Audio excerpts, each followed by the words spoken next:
오늘 배울 글씨체는 모던체이고요. 교재 16페이지를 펼쳐주세요. 펼치셨으면 어떤 그 펜촉을 사용을 해서 글씨체를 쓰는지 16페이지에 보면 나와 있는데요. 펜촉으로는 스테노닙을 사용을 하고 있고요. 스테노닙 같은 경우는 블루 펌킨이라고도 하죠. 재료 세트에 들어있는 펜촉 중에서 푸른빛이 도는 펜촉을 보셨을 거예요. 그 펜촉을 사용을 하실 거고요. 그리고 이 영상 페이지에 같이 첨부되어 있는 파일이 있는데요. 파일을 보시면 워크시트라고 해서 출력할 수 있는 파일이 있어요. 이렇게 교재의 선연습 부분들을 출력할 수 있게 첨부 파일로 넣어드렸으니까요. 교재에다 쓰기 아깝다, 부담스럽다 하시는 분들께서는 워크시트를 다운받으셔서 그 위에다가 연습을 하시면 조금 더 좋겠죠. 그리고 좀 더 많이 연습을 하실 수 있겠고요. 자, 그럼 선연습을 시작을 해볼게요. 17페이지를 열어봐 주시고요. 펜을 잡으실 때는 이렇게 펜 홀더하고 펜촉이 이렇게 있으면 평상시 펜글씨 잡는 볼펜 잡는 자세와 동일한데요. 이때 이 펜 끝 뾰족한 부분이요. 시계 방향으로는 11시 방향을 가르칠 수 있도록 손 자세를 이렇게 잡아주세요. 그러니까 이제 평상시에 펜 잡는 자세가 잘못되신 분들, 뭐 이렇게 잡으셨다거나 이렇게 잡으신다거나 이렇게 잡으시는 분들은 좀 불편하실 수 있어요. 이번 기회에 펜 잡는 자세를 교정해 보시는 것도 좋을 것 같아요. 너무 이렇게 펜촉으로 가까이 가면 잉크가 손에 많이 묻겠죠? 살짝 떨어뜨려 주시고 손등같이 생긴 이 펜촉 등 부분이 이렇게 방향을 가리킬 수 있도록 해주시면 돼요. 자, 그 상태에서 잉크를 묻히실 때는요, 요 잉크 저장 홀이 있잖아요. 지금 이렇게 3개가 있는데 이 부분이 잠길 정도로만 잉크를 찍어주시면 돼요. 너무 요 위에까지 찍히면 나중에 이렇게 손 잡으면서 손에 많이 묻어요. 그래서 조금 너무 깊지 않도록 요 정도의 깊이로 잉크를 찍어주시면 될 것 같아요. 저는 재료 세트에 있는 갈색을 이용해서 선을 그어보도록 할게요. 이렇게 펜을 잡으시면 세로선을 그을 때는 이렇게 세로선을 그을 때는 힘이 굵게 선이 나오고요. 이렇게 사선으로 갈 때는 얇게 선이 나와요. 왜냐면 펜촉의 벌어짐이 세로선일 때 벌어지고 사선일 땐 벌어지질 않거든요. 요 선 가이드에 맞춰서 세로선일 땐 살짝 벌어지게 되죠. 가로선일 때는 펜촉이 모여요. 이게 잉크가 많을 때는 별로 티가 안 나는데 잉크가 많이 빠지게 되면 그 벌어지는 펜촉이 보이거든요. 지금 보이시죠? 요렇게 펜촉이 벌어지는 이 형태, 요 형태 때문에 보시면 요렇게 했을 때는 선이 두껍게 나오겠고요. 요렇게 했을 때는 사선으로 갈 땐 펜촉이 모이면서 선이 얇게 나오는 걸 보실 수 있어요. 이렇게 잉크가 빠지면 조금 더 정확하게 보이겠죠? 다시 한번 잉크를 찍어서, 아무래도 잉크를 처음 찍은 지 얼마 안 됐을 때는 잉크의 양이 많이 나올 수 있어요. 그럴 때는 살짝 잉크를 털어내고 하셔도 괜찮아요. 근데 이렇게 잉크가 번져도 보고 갈라져도 보면서 잉크 찍는 양도 조절하는 연습을 해주시면 더욱 좋을 것 같아요. 자, 이렇게 잉크의 양도 처음 찍었을 때는 많이 나오죠? 중간에 가면서 빠지고요. 이럴 때는 잉크를 찍으실 때 이렇게 잉크를 묻히시고 살짝 끝부분을 털어내세요. 털어내서 선을 그어주시면 조금 처음에 잉크가 많이 나오는 것을 피할 수 있을 거예요. 이렇게 세로선과 사선 연습을 충분히 해볼 수 있도록 할게요.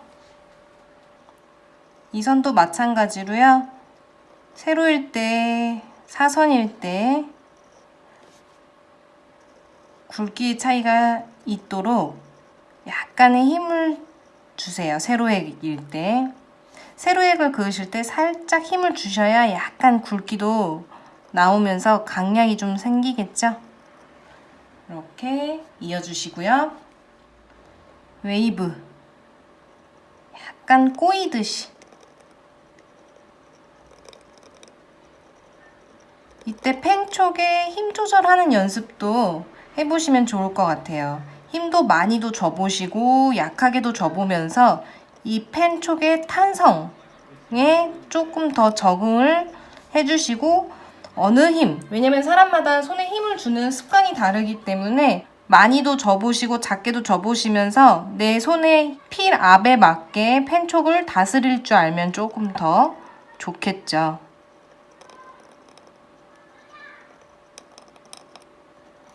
이렇게 선 연습을 쭉 해보시도록 할게요. 그 다음에 꼬인 형태.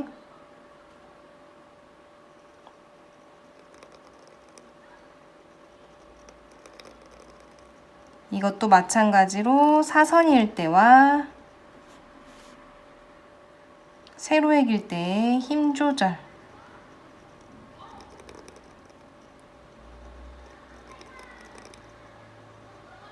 선을 이쁘게 하는 게 중요하기보단 지금은 이 펜촉의 탄성이라든지 잉크의 양 조절, 우리 화선지에 먹물을 처음 쓸 때도 마찬가지고 재료의 특징을 이해하는 시간이라고 보시면 돼요. 그걸 이해하다 보면 선은 자연스럽게 예쁘게 좀 더 나오겠죠. 그리고 이제 제가 글씨 쓸 때 다시 알려드리겠지만 자세도 한몫을 해요. 자세를 평상시에 많이 틀어서 쓰신다거나 종이를 이렇게 삐딱하게 놓고 연습을 하시다 보면 이게 글씨의 특징이 정확하게 있는 서체이기 때문에 그 특징을 맞춰서 써줘야 되는데 그게 잘 안 될 수 있기 때문에 그 부분을 조심하시면 좋을 것 같아요.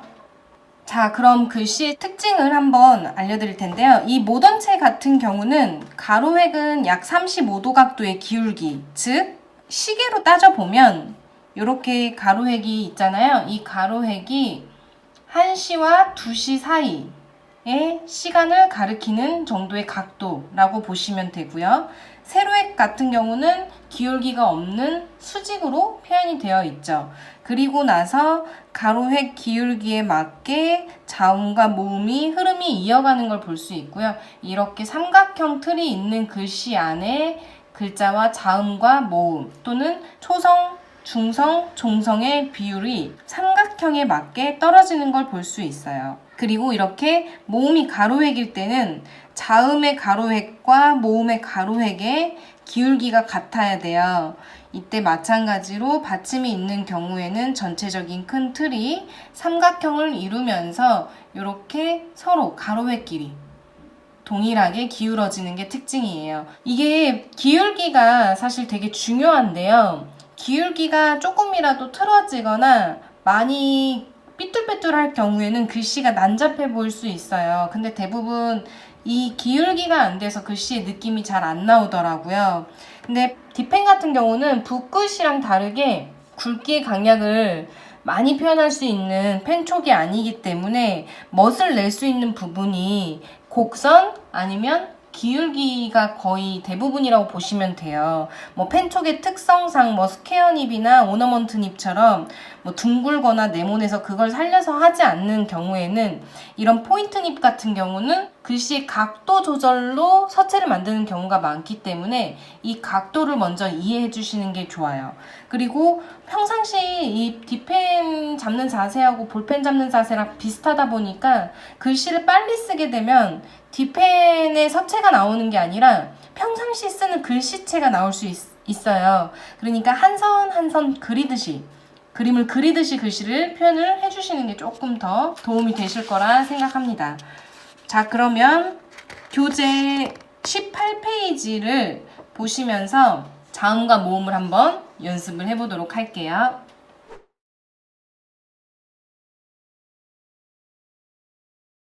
이번에는 그 교재가 아니라 제가 워크시트 다운받아서 출력한 거에다가 자음을 보여드리도록 할게요. 한번 교재 위에서 써보시고 나서 제 강의를 들었을 때 조금 더 이해 폭이 또 넓어지지 않을까 싶어요. 왜냐면 하시면서 조금 안 되던 부분들이나 이런 것들을 제가 설명과 함께 이제 보여드리면서 안 됐던 부분들을 좀 더 집중해서 보실 수 있기 때문에 한번 직접 영상을 듣기 전에 써보시고 나서 보시면 더 좋을 것 같아요. 자, 우리 앞에서 제가 설명드렸던 특징 기억나시죠? 가로획의 기울기, 세로획이 수직이라는 거. 이때 약간 이 앞부분에 포인트를 저는 좀 기교를 주는 편이에요. 다시 한번 요렇게 약간 꼬리를 살짝 안을 말아서 시작하는 거죠. 니은도 마찬가지로 약간 크게 보여드리자면 약간 요런 느낌? 앞을 살짝 굴린다는 느낌을 주시면 조금 더 멋이 살아있죠. 니은 같은 경우는 지금 두 가지 버전이 있어요. 왜냐면 우리가 이게 자음이라는 것이 모음이 세로획이냐 가로획이냐 또는 초성이 들어가느냐 받침이 들어가느냐 여기에 따라서 형태가 조금 달라져야 전체적인 밸런스가 잘 맞는 경우가 있기 때문에 대체적으로 자음과 모음의 받침 이런 것들을 비율을 고려해 봤을 때 여러 가지의 자음의 형태를 알고 계시는 게 글씨체를 표현하는 데 있어서 좀 더 도움이 되실 거예요.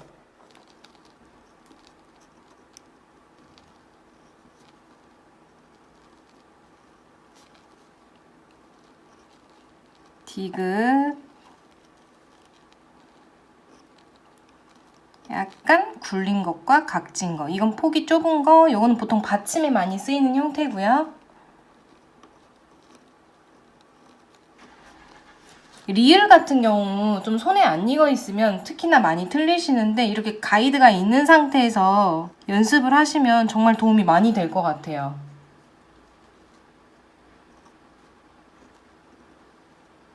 리을, 미음 이런 것들은 정말 많이 틀리시는 부분이거든요. 폭이 넓어진다거나 미음자 같은 경우는 이렇게 딱딱딱 붙여서 쓰는 경우가 많은데 이러면 멋이 없죠. 그래서 조금 더 살짝 닿을 듯 말 듯 약간 교차시켜서 이것과 요 획이 약간 서로 어긋나 있게 표현을 해주시면 조금 더 세련된 자음의 형태가 되지 않을까 싶어요. 비읍, 시옷. 시옷 같은 경우도 여기 이 다리와 이 다리 꼭지점이 서로 기울기가 있어야 된다는 거. 이응도 약간의 기울기 표현.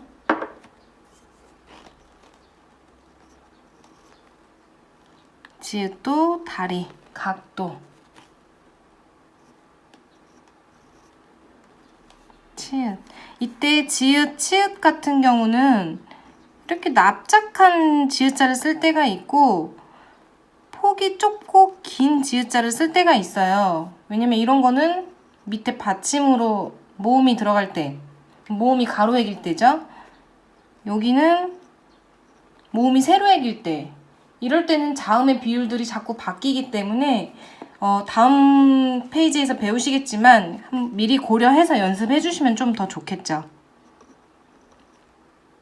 기역, 티귿,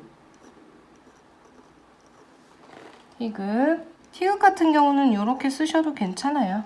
이거는 뭐 자유롭게. 피읍, 히응. 히응도 이 머리 부분을 세로로 할 거냐 가로로 할 거냐는 자유롭게 선택해서 표현을 해주시고요. 모음의 아는 약간 알, 영문 알자 쓰듯이 살짝, 근데 이렇게 너무 크게 이렇게 돌려서 쓰실 필요는 없고요. 그냥 그 자리를 살짝 끌고 올라갔다가 여기서 가이드에서 보면 살짝 끌고 올라가서 표현을 해주시면 조금 더 아자 같죠? 안 그러면 니은자로 변할 수 있으니까 주의하시고요. 여기도 야도 마찬가지. 많이 끌어올렸죠, 이번에는. 이런 부분들도 획을 한 번에 이어가는 게 훨씬 이 가로선이 예쁘게 보여요. 요렇게 따로 한번 해보세요. 이 이음새 부분이 매끄럽지가 않죠.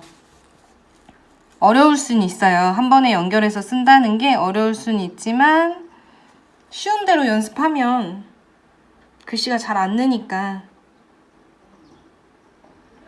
오, 요, 우,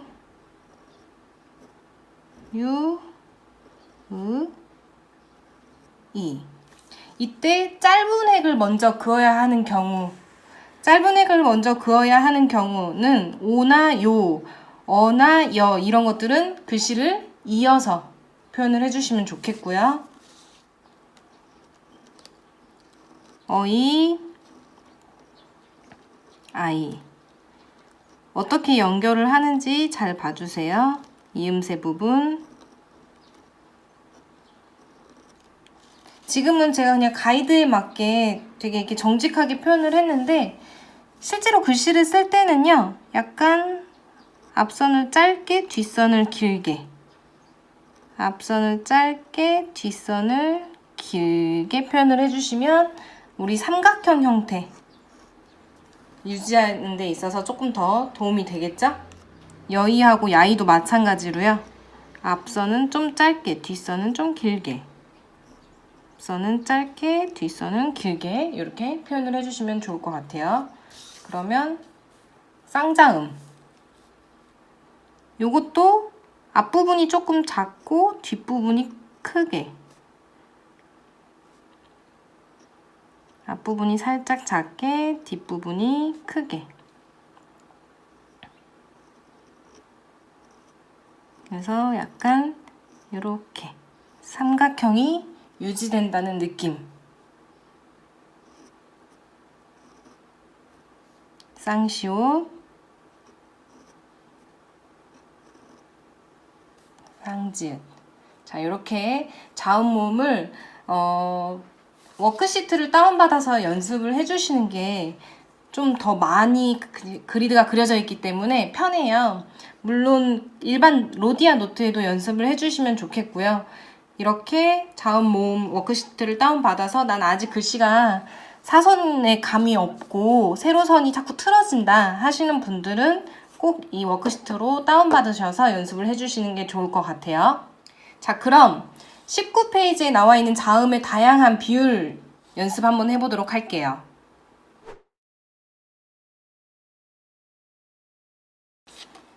이 자음의 다양한 비율 연습이 중요한 것은요, 제가 앞에서도 간단하게 설명을 드렸는데 자음 같은 경우는 이 한글이 좀 어려운 부분이 글씨가 자음과 모음 또는 초, 중, 종성에 의해서 글씨가 만들어지기 때문에 기역자 하나 알고 있다고 해서 모든 그 문장의 모든 내용의 기역사를 다 똑같은 형태, 정사각형이면 정사각형으로 쓰는 게 아니라 모음이 세로획일 때와 모음이 가로획일 때와 그 다음이 자음이 초성에 들어갈 때와 받침에 들어갈 때의 형태들이 조금씩 달라요. 그렇다고 해서 정말 자유분방한 건 아니고 제가 이렇게 교재에 넣어놓은 이유는 이 부분을 정말 많이들 틀리세요. 펜글씨도 악필이 되는 대부분의 이유는 이 비율이 글씨의 비율이 없고 그냥 그때그때 손에 따라가는 대로 글씨를 쓰기 때문에 비율에서 정갈하지 않은 건데요.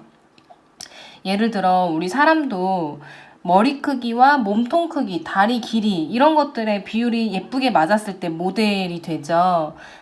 그 몸매가 그 8등신이면 8등신 이렇게 비율이 있어야 그 예뻐 보이는데 글씨도 마찬가지로 적정한 비율이라는 게 있어요. 이 비율이 무시가 됐을 때 글씨가 난잡해 보이거나 정갈하지 않은 느낌들이 들을 수 있어요. 그래서 요것은 이 자음에 대한 비율 연습은 모던체뿐만이 아니라 뒤에 있는 서체들도 모두 연습을 하도록 할 거예요. 자, 그러면 기역부터 한번 보여드릴게요. 노멀한 가 같은 경우는 모음이 세로획이기 때문에 자음의 폭이 너무 넓지 않게 표현을 해주시는 게 좋겠고요.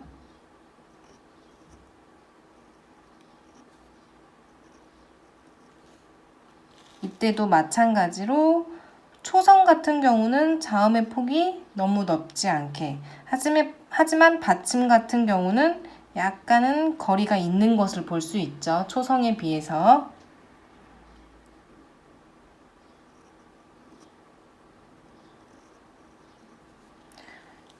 모음이 가로액일 때는 그만큼 자음의 폭이 넓어지고요. 길이가 짧아지는 것을 볼 수 있겠고요. 받침이 있는 경우는 더하죠. 더 납작하게 표현이 되어야 글씨가 3등분을 유지할 수 있겠죠. 쌍자음의 경우는 그냥 가짜 쓸 때보다 자음이 2개로 늘어나기 때문에 기역의 폭이 정말 좁아야 돼요. 까,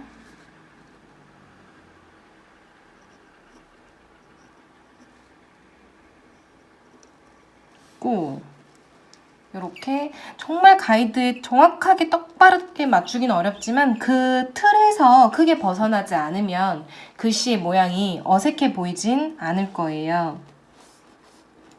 자, 조금 어려운 거 리을자 한번 해볼게요.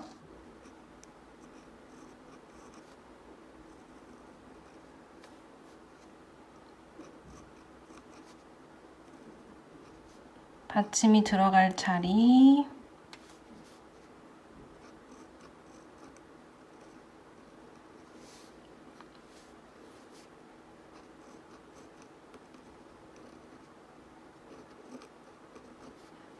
지금 저 같은 경우는 한 번에 획을 안 뛸 수 있으면 펜 쪽으로 안 띄고 그냥 쭉 이어서 쓰는 편이에요.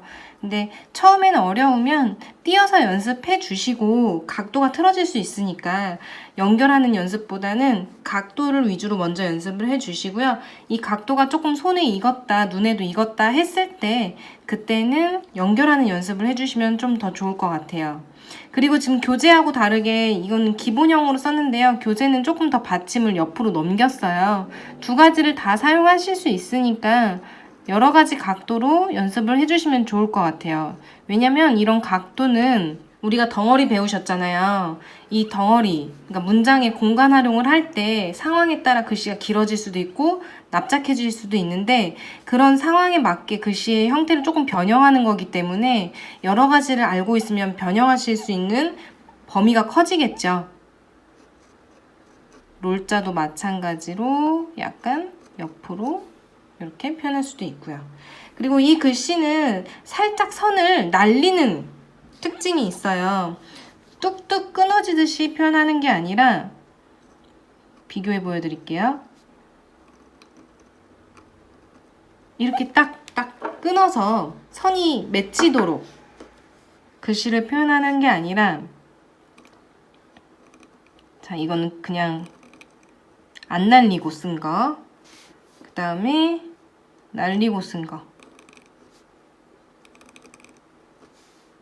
약간 샥 하고 손이, 저는 이게 그래서 손바닥 여기가 딱 세게 고정되어 있는 게 아니라 살짝 언제든지 시원하게 날아갈 수 있도록 스치듯이 고정을 너무 세게 안 시키죠.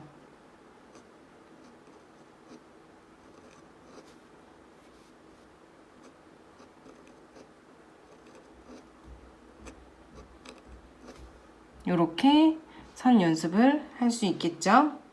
제가 이렇게 위에서 바로 보여드리는 이유는 이 기울기 때문인데요. 이 기울기라는 게 정면에서 바라볼 때랑 측면에서 바라볼 때랑 기울기의 각도가 조금 달라 보일 수 있어요. 특히나 영상을 찍으면 그런 부분들이 더 왜곡될 수 있기 때문에 제가 좀 디테일하게 보여드릴 때는 약간 사선 카메라를 보여드리는데 웬만하면 수직에서 보여드리도록 할 거예요. 자, 시옷이나 지읒, 치읓 같은 경우는 대각선 때문에 정말 많이 틀리세요. 그래서 요 시옷 같은 경우 각도를 어떻게 하는지 보여드릴게요.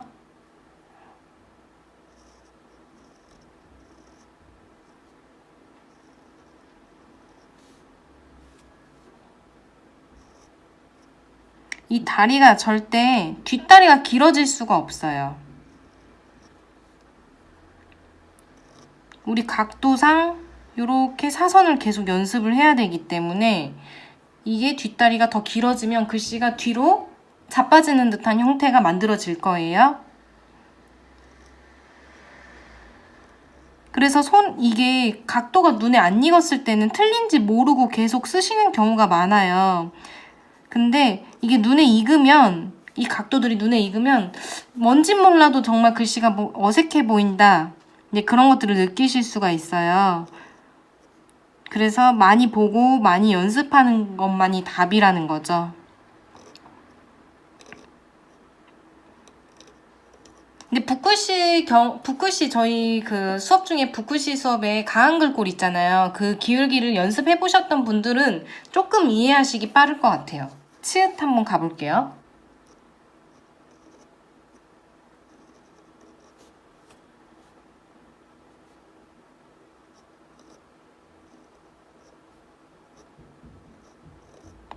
받침은 모음 밑으로, 자음 앞으로 가는 게 아니라 모음 밑으로 가는 거예요.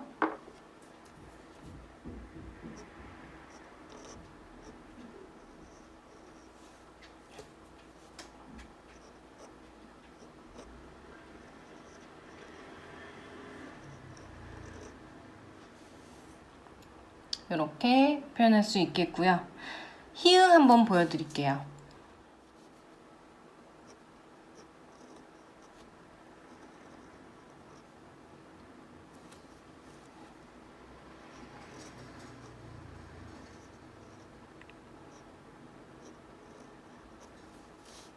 글씨를 정말 빠르게 쓰시면 안 되고요. 한 선 한 선 그리듯이 각도에 익숙해져야 되기 때문에 천천히 표현을 해주세요.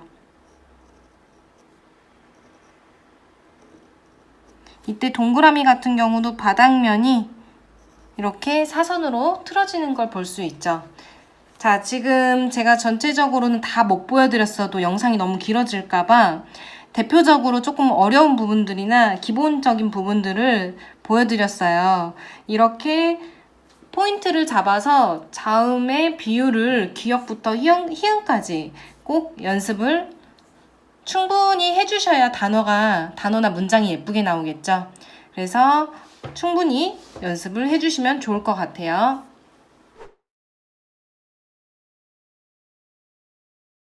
자, 앞에서 기역, 니은, 자음이나 모음, 자음의 비율 등을 배우셨는데 사실 이 부분이 좀 더 중요해요. 이 앞부분의 연습이 충분히 잘 되면 이 뒷부분에 있는 단어 연습이나 문장 연습이 조금은 더 완성도 있게 표현이 될 수 있겠죠.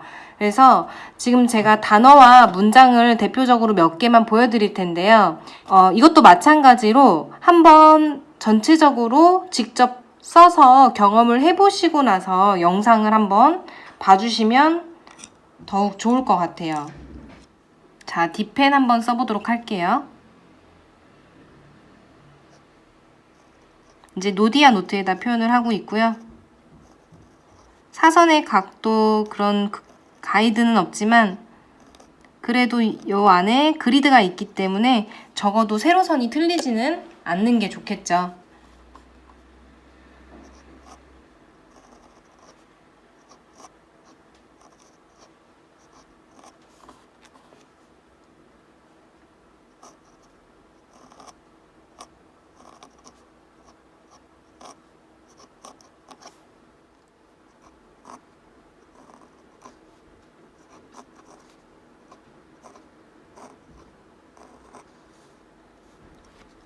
이때 세로선 너무 많이 빠르게 표현하시면 세로선이 틀리는 경우를 볼 수 있을 거예요. 그래서 세로선이 틀어지지 않게 적절한 속도를 조절을 해주시면 좋을 것 같아요.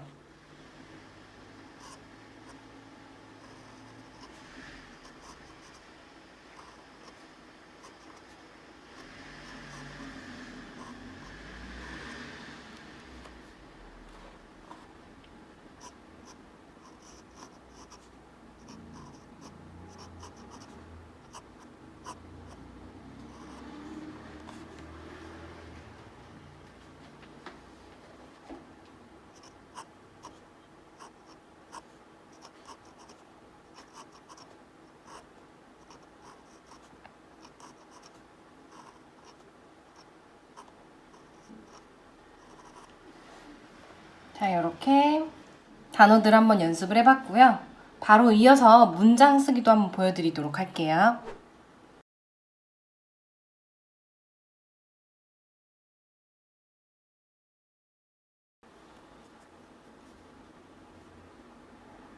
삼 번 글귀인 사랑이 담긴 말 한마디가 하루를 빛나게 한다. 보여드릴게요.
자, 이렇게 3번 문장을 써봤고요.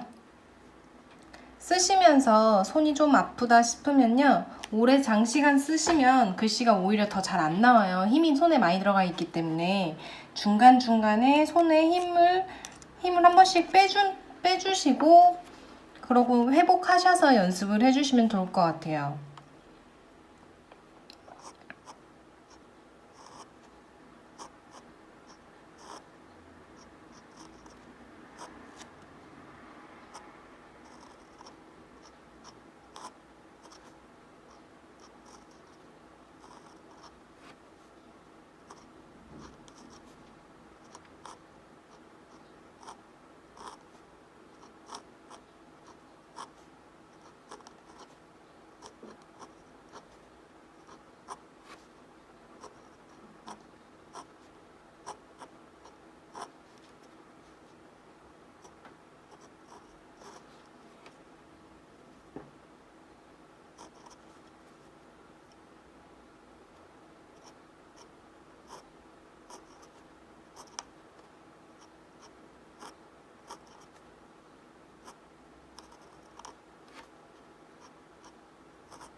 자, 이렇게 손에 수직이 유지가 되려면 힘이 좀 들어가는 편이에요. 이런 손가락들, 이 마디에 힘이 좀 들어가기 때문에 쓰시다가 한 번씩 이렇게 스트레칭을 하셔서 손에 너무 무리가 가지 않도록, 괜히 뒷펜 연습하다가 손만 무리만 갔다 이럴 수 있으니까요. 조금씩 취미로 즐기면서 편하게 해주시면 좋을 것 같고요. 지금 제가 이렇게 영상으로 보여드린 자음과 모음, 그 다음에 자음의 비율 연습, 단어 연습, 문장 연습이 한 번에 이루어지기는 사실 너무 시간을 많이 투자해야 되기 때문에 손에 무리가 갈 수 있어요. 저는 하루에 한 페이지씩 일주일을 나눠서 이 내용들을 따로따로 연습을 해주시면 더 좋을 것 같아요. 그래서 몸의 감이 계속 떨어지지 않게 유지할 수 있도록 해주시면 더욱 좋을 것 같아요. 그러면 과제를 내드리도록 할게요. 앞에서 배운 자음과 모음 연습, 그 다음에 선 연습부터죠. 선 연습, 그 다음에 글씨체의 특징을 이해하셔서 자음과 모음 연습, 그 다음에 자음의 다양한 비율 연습, 그 다음에 단어 연습, 그 다음에 문장 연습이죠. 23페이지 문장 연습 11번까지 쭉 다 표현을 해주시고요. 연습하신 과정을 나눠서, 그러니까 한 번에 통틀어 모아져 있으면 과제를 다 하셨는지 제가 확인할 수가 없잖아요. 그래서 선연습이면 선연습대로, 자음 모음 연습대로, 다양한 비율 연습대로, 그 다음에 단어 연습, 문장 연습대로 다 각각 따로따로 연습하신 과정을 사진을 찍어서 업로드 해주시고요. 그 다음에 받아쓰기 글귀, 여기에 맞게 글씨를 이 서체로, 모던체로 쓰신 후에 덩어리는 꼭 안 하셔도 상관은 없어요. 하시면 더욱 좋겠지만 덩어리가 꼭 아니어도 이 글귀를 가지고 모던체로 연습한 결과물, 나름대로 가장 제일 잘 나왔다고 생각되는 그런 글씨들을 사진을 찍어서 올려주시면 이 영상에 대한 과제는 마칠 수 있을 것 같아요. 그래서 앞에서 배우신 내용들을 충분히 습득하신 후에 받아쓰기 글귀를 연습을 해주셔야 결과물이 조금 더 잘 나올 거라고 생각이 들고요. 다음 시간에는 이 서체를 이용해서 작품을 만드는 거를 한번 다 같이 해보도록 할게요. 자, 그러면 다음 시간에 또 뵙도록 할게요.